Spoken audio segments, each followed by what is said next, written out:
देखो परदिन तो जिते रिपोर्ट सबमिट होता आमको सेतेबेले भी मुझे जे माननीय मुख्यमंत्री थे फेरिबा परे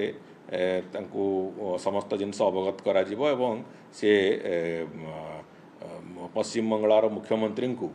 पत्र माध्यम रे अनुरोध करेंगे जे एभलिया एक खराब कथा जोटा खराब परंपरा सृष्टि कर कथा न करा जाऊ दी राज्य भितर गोटे जो संपर्क अच्छी से संपर्कटा जो भली अच्छी से स्थिति रे रहू से आधार करी गतकाली संध्यारे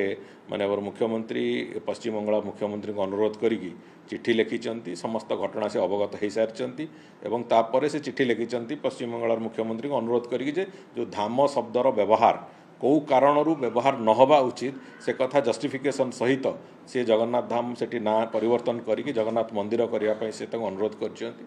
भावुची